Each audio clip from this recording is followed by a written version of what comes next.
Dear students, मैं हूँ Mrs Hibadur Rauf, assistant professor physics.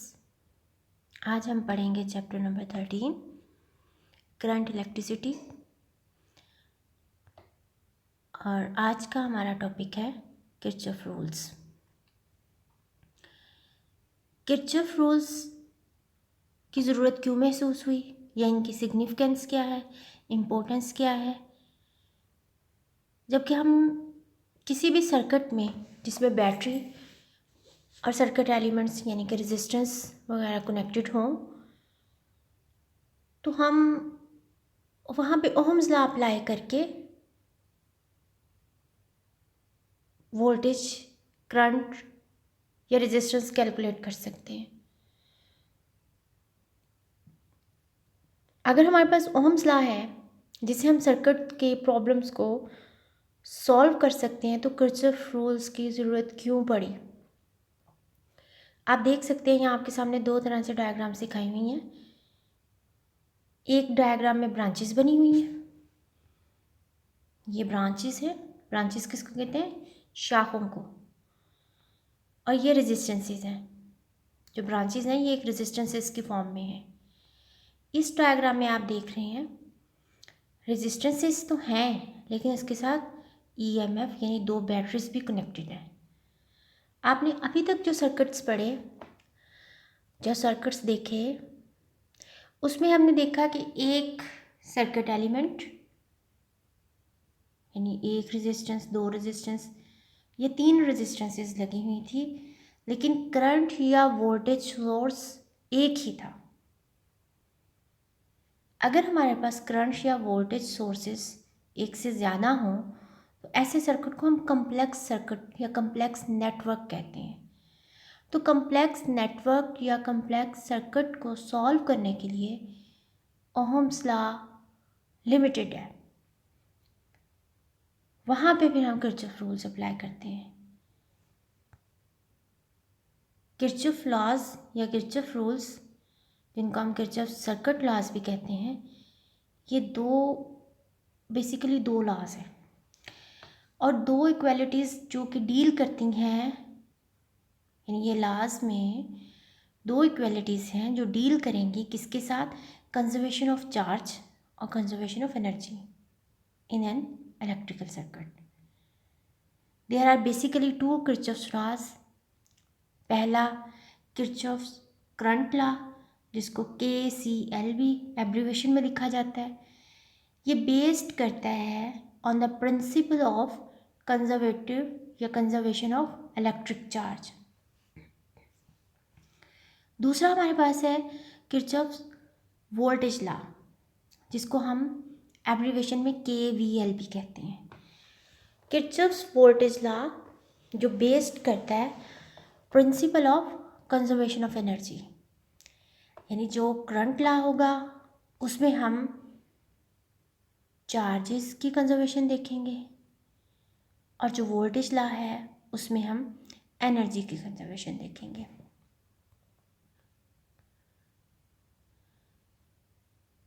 Kirchhoff's, जिसका complete name Gustav Robert Kirchhoff है, जो कि जर्मन फिजिसिस्ट था, वो उसने सिंपल सर्किट क्या होता है? ऐसा सर्किट जिसमें एक वोल्टेज या करंट सोर्स हो, उसको हम सिंपल सर्किट कहते हैं। जब हमारे पास एक से ज़्यादा वोल्टेज और सोर्सेज एक ही सर्किट में मौजूद हैं, वोल्टेज सोर्सेज या करंट सोर्सेज, तो ऐसे सर्किट को हम कम्प्लेक्स सर्किट कहते हैं।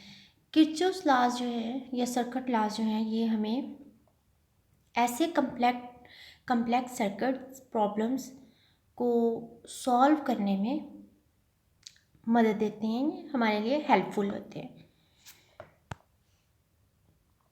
किरचॉफ लॉज को पढ़ने से पहले हम कुछ छोटी बेसिक टर्म्स को, सर्किट टर्म्स को, या सर्किट में जो टर्मिनोलॉजीज यूज़ होती हैं, किसी भी सर्किट को जब बनाया जाता है तो उसमें कुछ टर्मिनोलॉजीज यूज़ होती हैं, उनको हम पढ़ेंगे, जिसमें नोड, ब्रांच, जंक्शन, लूप और मैश।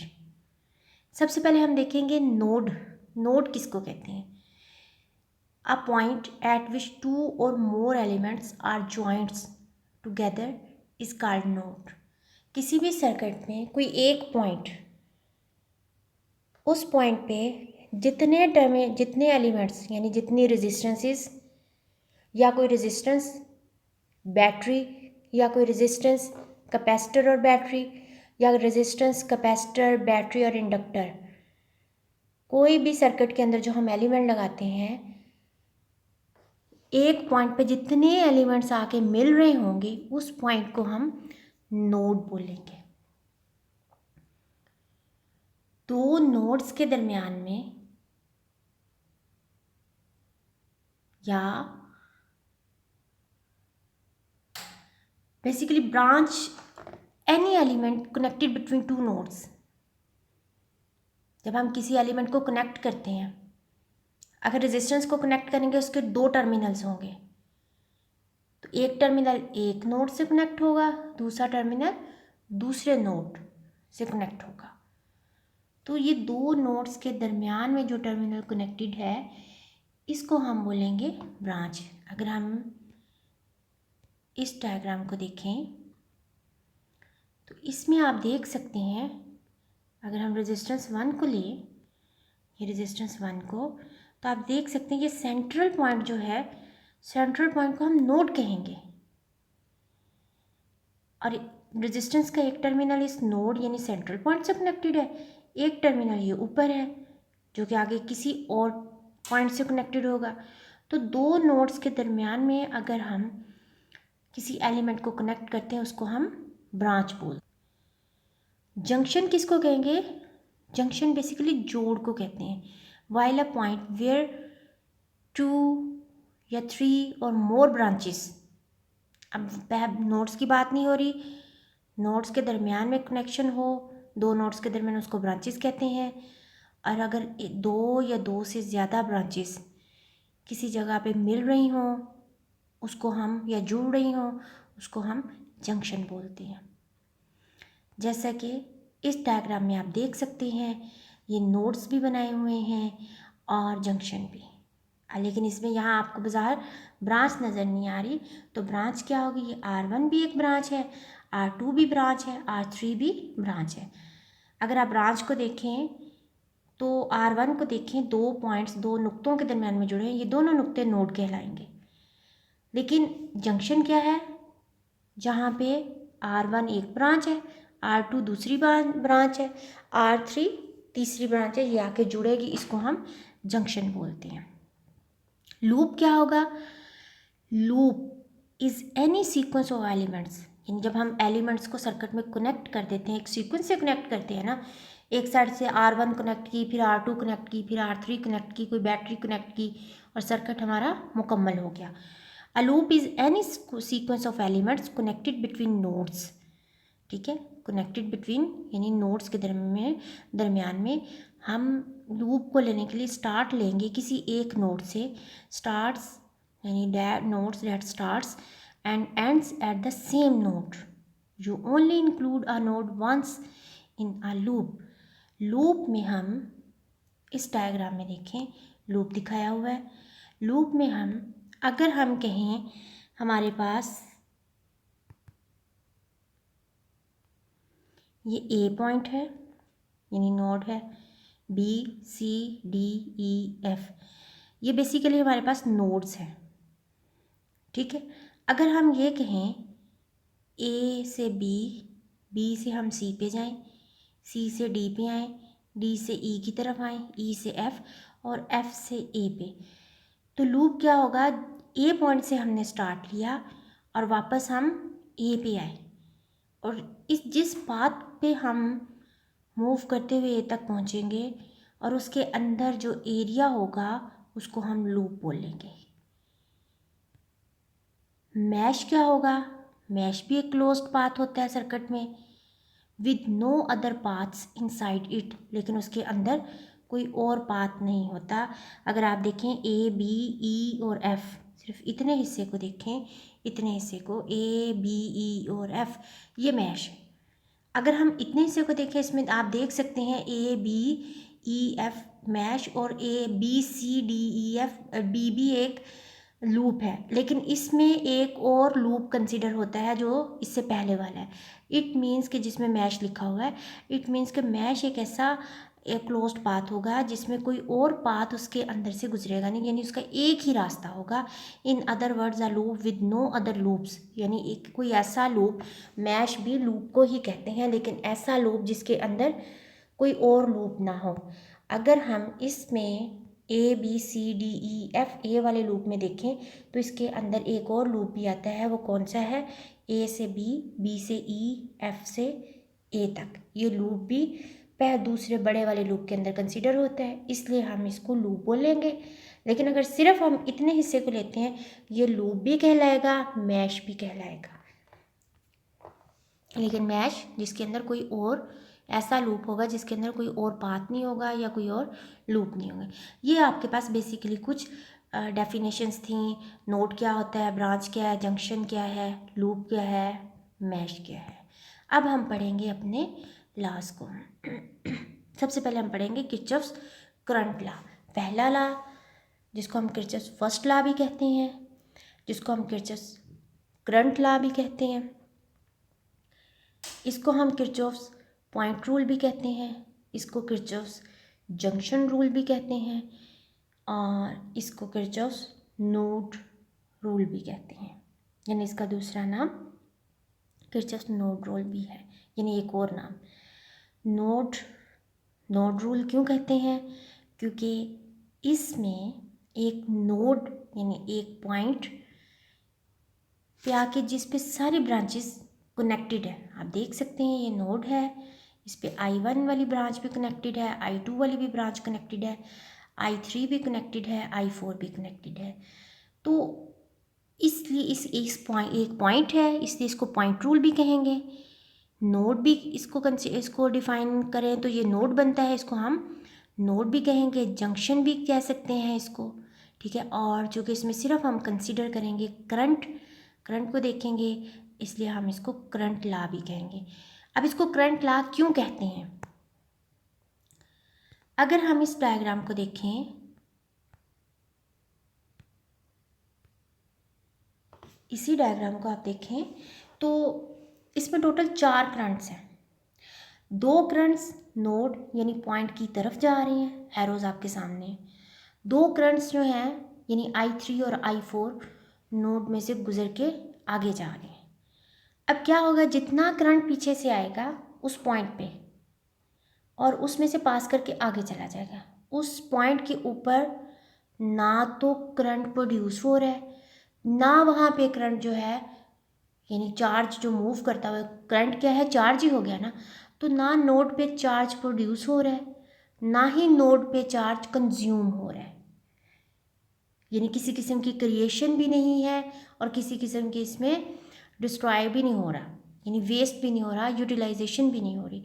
इट मीन्स कि टोटल करंट जो कि नोड की तरफ बढ़ रहा है वो है I1 + I2, और इसमें से पास करके आगे जा रहा है वो होगा I3 + I4, यानी जितना करंट इसकी तरफ जाएगा वो उतना ही नोड में से पास करके आगे चला जाएगा। लेकिन जो करंट पॉइंट की तरफ आ रहा है यानी current flowing towards the point is taken as positive, और जो करंट पॉइंट से आगे जा रहा है यानी current flowing away from the point is taken as negative. यानी I1 और I2 को हम पॉजिटिव लेंगे, I3 और I4 को हम नेगेटिव लेंगे। ये साइन कन्वेंशन है इसका। इसको हम स्टेट कैसे करेंगे, स्टेटमेंट क्या होगी, द अलजेब्रिक सम। यहाँ अलजेब्रिक से मुराद ये है 1 अलजबरा की फॉर्म में 1 + 2 + 3 + 4 सो ऑन, अलजबरा की फॉर्म में हम इसका सम लेंगे।